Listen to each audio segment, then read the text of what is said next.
নমস্কার, আমি কৌস্তব মুখার্জি, অফিসের চিত্রগ্রাহক আইএস সিনেমাটোগ্রাফার। সর্বপ্রথম আমি আপনাদের কাছে ক্ষমা প্রার্থী।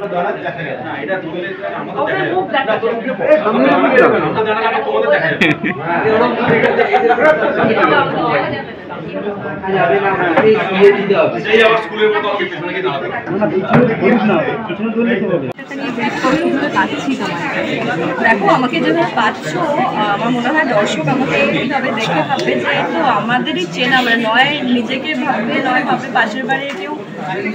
ভীষণ নর্মাল একটি ক্যারেক্টার, যেটা পাশের বাড়ি বা নিজেদের বাড়ির কারোর ক্যারেক্টার। আপনারা সিনেমাটা দেখলে বা আজকে ট্রেলারটা দেখলে খানিকটা বুঝতে পারবেন। এবং আমরা মেয়েরা সংসার সামলাই, বাইরে সামলাই, ঘর বার একসঙ্গে সামলাই, কী কী ক্রাইসিস ফেস করতে হয় আমাদের, তো সেটা একদম সিম্পলভাবে বোঝানো হয়েছে, দেখানো হয়েছে এই সিনেমাটাতে। আমার মনে হয় আপনারা প্রত্যেকে রিলেট করতে পারবেন এবং আপনাদের প্রত্যেকে ভালো লাগবে আশা করি। সুদীপ্তাদির সঙ্গে ফার্স্ট কাজ আমার দারুণ লেগেছে কাজ করে, এর সঙ্গে কাজ করেছি, সেটা খুব মজার, খুব ভালো এক্সপিরিয়েন্স হয়েছে। এবং সুদের সাথে আমাদের সঙ্গে এটা আমার সেকেন্ড কাজ, ডেফিনেটলি খুবই মিষ্টি দুজন মানুষ, খুব ভালো লেগেছে। এবং এখন শুধু অপেক্ষা 13 জুনের আপনারা হলে গিয়ে সিনেমাটা দেখুন, এটাই চাওয়া। এবং আমি শিওর বলছি আপনার শিওরিটি দিয়ে বলছি যে আপনাদের সিনেমাটা ভালো লাগে, আপনারা রিলেট করতে পারবেন, সেটা সব থেকে ইম্পর্টেন্ট। তোমার ক্যারেক্টারের ব্যাপারে একটু যদি কিছু বলো। তোমার ক্যারেক্টারের ব্যাপারে যদি একটু কিছু। আমার ক্যারেক্টার যে বললাম, ভীষণ সিম্পল একজন মেয়ে, যে তার একটা পুচকে আছে, 3-4 বছরের বাচ্চা আছে, এবং সে অফিসেও কাজ করে, তো অফিসেও বেশ কিছু প্রবলেম ফেস করতে হয়, প্লাস হাজব্যান্ড সাপোর্ট করে, কিন্তু দেখা যায় যে সময়ের সাথে সাথে সে সাপোর্টটা হয়তো তার সরে যাচ্ছে। কারণ যে সব থেকে ইম্পর্টেন্ট যেটা হলো হাউস হেল্প, যে আমাদের বাড়িতে সব কিছু হেল্প করে বলেই আমরা বাইরে গিয়ে কাজটা ঠিক মতো করতে পারি।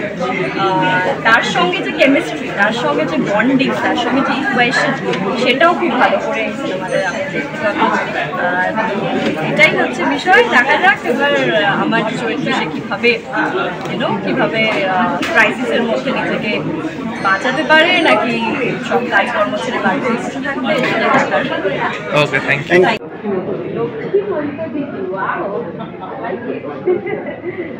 ইউ। দিদি কেমন আছো?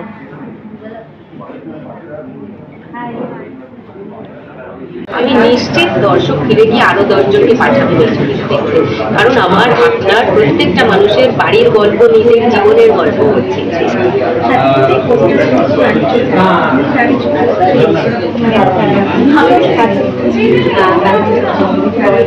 ব্যাপারটা দুজন কর্মরতা মহিলার গল্প। একজন একটু আপার ক্লাসের মহিলা, তিনি তার একটু আপার ক্লাসের, আর একজন অপেক্ষাকৃত কম দামে একটা চাকরি করে, কম দামে জীবন কাটায়, কিন্তু আলটিমেটলি গল্পটা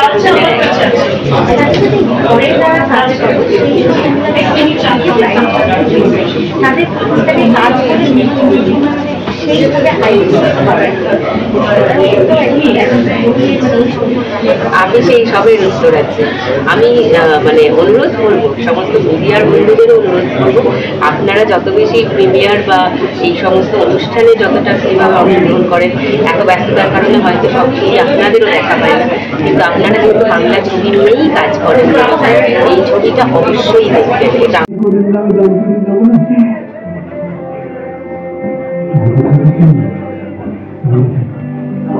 আজকে অফিসে ট্রেলার এবং মিউজিক লঞ্চ কেমন লাগছে, কি বলতে পারেন? খুবই এক্সাইটেড, খুব যত্ন করে এই ছবিটা বানিয়েছেন নির্দেশক রানাদা এবং সুদেশনা দিয়ে।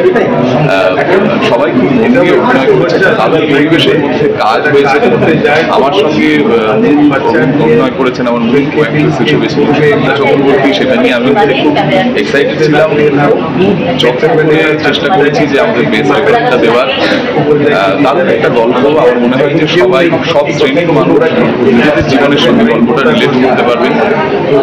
আগামী 13ই জুন ছবিটা রিলিজ করছে বিভিন্ন প্রেক্ষাগৃহে। আশা করি আমাদের এই অনেস্ট এফার্টটা মানুষের কাছে পৌঁছবে এবং তাদের ভালো লাগবে। Thank you.